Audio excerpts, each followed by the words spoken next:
Welcome into the Shop Management Show presented by AutoLeap. I'm your host, Will. This podcast will explore the experiences, challenges, and lessons learned of auto repair shop owners. We'll cover every topic imaginable from EVs to ADAS, right to repair, the technician shortage, and so much more. AutoLeap is an all-in-one cloud-based shop management software that allows shop owners to better run their business, increase efficiency, and grow revenue. You can find a link to schedule a free demo with AutoLeap in the show notes of this episode. Please like, share, and subscribe on Apple Podcasts, Spotify, and Google Podcasts. Thrilled to be joined once again by Chris Cotton, owner of AutoFix Auto Shop Coaching and host of the Weekly Blitz podcast. Chris and I are back to cover more shop finance topics with a specific focus on how to optimize your shop finances. Chris, how are you doing today? Hey, I'm doing great. Thanks for having me on and thinking of me when this slot came open. Absolutely. Yeah. Thank you for joining me a second time. Let's kick things off with a high-level focus on shop finances in auto repair shops. From your perspective, how can shop owners build a solid foundation for managing their finances that will lead to future business growth? Well, so one of the things that's really important that I see with shop owners, or one of the biggest mistakes that they need to clean up first, is in the beginning they have like a smaller shop where they just take all of their income and throw it in the bank account, and then they're buying their groceries out of it and paying themselves out of it, paying a spouse out of it, getting gas, buying a car. So first thing is you need to make sure that you clean up all those accounts, and you have to separate what's personal from the business. And you need to start paying yourself a W-2 wage, and then have a budget at home, just like you should at work, and make sure that your home budget, you're living within your means, and you're just not flipping out the company credit card all the time to pay for that. Next thing is, if we track and measure things, we can fix them, we can learn from it, and we can grow and move forward. So the next thing is, make sure that you have a shop management system that is capable of running your business. No, QuickBooks is not capable of running your business. You also need QuickBooks to generate your income statement or your P&L, but you got to have a shop management system and then QuickBooks to back that up, just so you have your chart of accounts and everything. Shop management system, QuickBooks. If you're out there writing paper copies and you think you're hiding money from the IRS and all that stuff, you will make more money with a great SMS than you will by trying to hide it from the IRS, just by having a parts matrix, shop supplies, and things like that. Also having availability to do a DVI, offsets, anything else you're going to do. And just while I'm kind of chasing that squirrel, if you have a DVI format versus a paper copy format, your average repair order typically goes up about $220 per ticket once you switch over to a DVI format. So again, to recap all my craziness there, don't commingle your funds. Make sure you have a good shop management system. Stop writing paper invoices. Stop using QuickBooks to make tickets, because again, you can't capture stuff for the customers and do follow-up emails and all that. But you also are going to have to use QuickBooks to generate your income statement or your profit or loss. A lot of great advice and insights there. So how would you recommend building those healthy habits from a shop finance perspective, and then applying those forwards to ensure that you're running a healthy, successful, profitable shop? So first thing I would say is make sure that you're using your SMS to its full capabilities. Most shop owners get in there and use like the 30% of it that they know, and then don't learn the other 70%. But you want to use that for your day-to-day tracking, your day-to-day numbers watching, and to see, quick and dirty, how things are performing and what we need to change. But you also need to look at that income statement that we were talking about, or profit or loss sheet, and look at it. If you can look at it weekly, then great, but you need to print it out, look at it, put it in front of you, and go, what are these numbers telling me? What is the story here? And the reason why we want to be able to generate that is we don't want to wait 3 months, 4 months for the accountant to get that to us, or keeper get it back to us, and then be like, oh, it's September, and this was a problem that we had in May.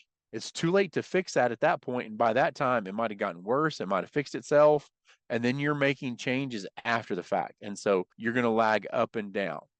But really, I want you to print that out. You can look at it on the screen if you don't need it, but there's something to be said for printing that out, getting a highlighter and a pen and a ruler, and going, what does this number mean? Or I want to look at what my real parts margin is, because typically in a shop, our parts margin that we see on the income statement is not the same as what we see inside the SMS system, because we've got maybe some cores that didn't go back. Maybe we've got parts that we got that customer decided not to, that are there. And so we don't have the credit for it. So we could have AutoLeap showing that we have 55% margin, but look at the income statement, it's like 32. That's a huge difference. And that's enough to break your company right there, or really hurt your margins.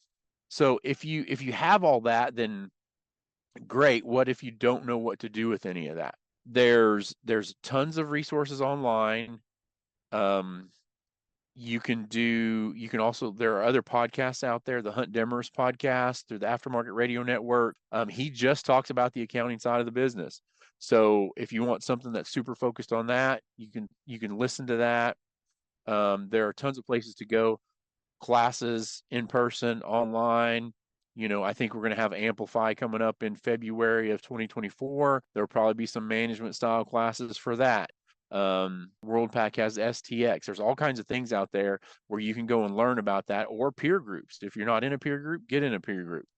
Those are people that can walk you through those numbers. You had mentioned previously point of sale systems. How can having a point of sale system evolve both the operational and the financial management of how you run your auto repair business? Well, it makes it simpler to run, and it gives you a process and procedure where probably you didn't have one before. What we find is shop owners that go from just QuickBooks or paper copy, they get the invoice from the parts dealer, and then it says a list on it, and then so they always go off the list price instead of what a matrix should give them. And we all know that list price on the part side of it is just to make whoever's buying it feel better, because they paid this over here, and then you have the list and the real price. So it's a marketing ploy from their side of it. But typically, that gives us like that 30% margin that I was talking about a minute ago, which is great, but it's just not enough. So having an SMS system gives us the guardrails in place to have a process and procedure, so that we can set the parts matrix, set it and forget it, so that we can set shop supplies and set it, forget it.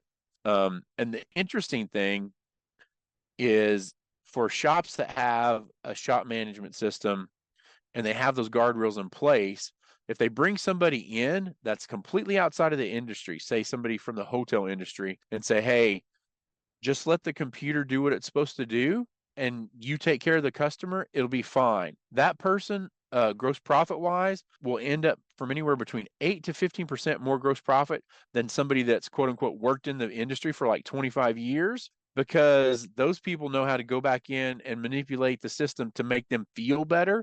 Whereas somebody from outside of the industry can come in and they're like, oh, the rule is we let the SMS system do its job, and we do that every time, and we don't mess with it.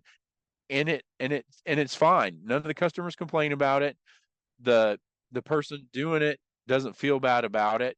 So really it'll help streamline your process. It'll help your margins, provide better tickets, the whole 9 yards. It sounds like automation is a big theme here, especially when you have a shop management system like AutoLeap. What are the risks of not relying on that type of automation and more relying on yourself remembering how to do everything effectively every single time?